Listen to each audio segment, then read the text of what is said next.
ಶುಭೋದಯ, ನಮಸ್ಕಾರ. Welcome to Yoyo Kannada. ಬನ್ನೀಗ ನೋಡೋಣ ಈ ದಿನದ ರಾಶಿ ಫಲಗಳನ್ನ. ಮೊದಲಿಗೆ ಮೇಷರಾಶಿ. ಅವಸರದ ನಿರ್ಧಾರಗಳಿಂದ ದೂರ ಇರಿ, ಇಲ್ಲವಾದರೆ ದೀರ್ಘಕಾಲದ ಕೆಲಸಕ್ಕೆ ಹಾನಿಯಾಗಬಹುದು. ಸಂಜೆ ಮಕ್ಕಳೊಂದಿಗೆ ಸಮಯ ಕಳೆಯುತ್ತೀರಿ, ಅವರಿಗೆ ಗೃಹ ಕಾರ್ಯದಲ್ಲಿ ಸಹಾಯ ಮಾಡುತ್ತೀರಿ. ವೃಷಭ ರಾಶಿ. ಕಿರಿಕಿರಿಗೆ ಒಳಗಾಗುವ ಸಾಧ್ಯತೆಗಳಿವೆ.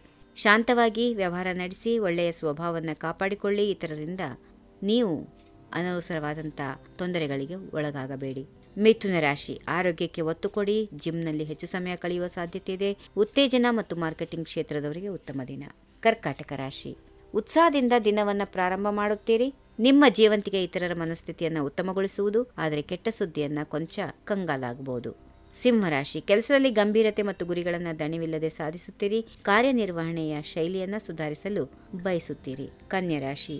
ಪಾಲುದಾರಿಕಾ ಯೋಚನೆಗಳಿಂದ ದೂರ ಇರಿ, ಒಂಟಿಯಾಗಿ ಕೆಲಸ ಮಾಡುವುದು ಉತ್ತಮ. ನಿಮ್ಮ ವೃತ್ತಿಯಲ್ಲಿ ಉತ್ತಮ ಆಡಳಿತಗಾರರಾಗಿರುತ್ತೀರಿ. ವಿಶ್ವಾಸಕ್ಕೆ ಧಕ್ಕೆ ಆಗುವ ಕೆಲಸಗಳಿಂದ ದೂರ ಇರಿ. ರಾಶಿ ತುಲಾ. ತುಲಾ ರಾಶಿಯವರು ಸಂಜೆ ಒಡನಾಡಿಗಳೊಂದಿಗೆ ಆಸಕ್ತಿದಾಯಕ ಚರ್ಚೆಯಲ್ಲಿ ತೊಡಗಿಸಿಕೊಳ್ಳುತ್ತೀರಿ. ನಿಮ್ಮ ಒಳನೋಟವನ್ನು ವಿಸ್ತರಿಸಲು ಪ್ರಯತ್ನ ನಡೆಸುತ್ತೀರಿ. ವೃಶ್ಚಿಕ ರಾಶಿ. ಭಾವನೆಗಳಿಂದ ನಡೆಸಲ್ಪಡುತ್ತೀರಿ, ಆದರೆ ಅವುಗಳನ್ನು ವ್ಯಕ್ತಪಡಿಸುವಾಗ ಎಚ್ಚರಿಕೆ ವಹಿಸಿ, ತಪ್ಪು ತೀರ್ಮಾನಗಳಿಗೆ ಒಳಗಾಗಬಹುದು. ಧನುರಾಶಿ. ಸಮತೋಲನದ ದಿನ. ಕುಟುಂಬದ ಜವಾಬ್ದಾರಿಗಳಿಗೆ ಸಮಯ ಮೀಸಲಿಡಿ. ಕೆಲಸವನ್ನು ಸುಲಭವಾಗಿ ನಿರ್ವಹಿಸುತ್ತೀರಿ.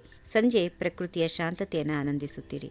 ಮಕರ ರಾಶಿ. ನೇರ ಮಾತಿನಿಂದ ಪ್ರೀತಿ ಪಾತ್ರರಿಗೆ ನೋವಾಗಬಹುದು. ಹಳೆಯ ಸಂಬಂಧಗಳನ್ನು ಉಳಿಸಲು ಪ್ರಯತ್ನ ನಡೆಸುತ್ತೀರಿ, ಆದರೆ ಸಂಪೂರ್ಣ ಯಶಸ್ಸು ಸಿಗದೇ ಇರಬಹುದು. ಕುಂಭರಾಶಿ. ದಿನಪತ್ರಿಕೆ, ಪುಸ್ತಕ ಓದಿನಲ್ಲಿ ತೊಡಗುತ್ತೀರಿ. ಜ್ಞಾನ ಪಡೆದುಕೊಳ್ಳುತ್ತೀರಿ. ಪುಸ್ತಕ ಸಂಗ್ರಹದ ಕಡೆಗೆ ಗಮನ ಕೊಡುತ್ತೀರಿ. ಕೊನೆಯದಾಗಿ ಮೀನರಾಶಿ. ದೈನಂದಿನ ಜೀವನದ ಒತ್ತಡದಿಂದ ಬಿಡುವು ಬಯಸುತ್ತೀರಿ. ಪ್ರಯಾಣದ ಯೋಚನೆ ಮಾಡಿಕೊಳ್ಳಬಹುದು, ಇದು ನಿಮಗೆ ಅಗತ್ಯವಾಗಿದೆ ಕೂಡ. ಹೀಗಿವೆ ಈ ದಿನದ ರಾಶಿ ಫಲಗಳು. ಸರ್ವರಿಗೆ ಶುಭವಾಗಲಿ. ಶುಭ ದಿನ. ನಮಸ್ಕಾರ. If you like this video, ಬೇಗ ಲೈಕ್ ಮಾಡಿ, ಕಾಮೆಂಟ್ ಮಾಡಿ, ಶೇರ್ ಮಾಡಿ ಹಾಗೂ ಯೋಯೋ ಟಿವಿ ಕನ್ನಡವನ್ನು ಸಬ್ಸ್ಕ್ರೈಬ್ ಮಾಡಿ.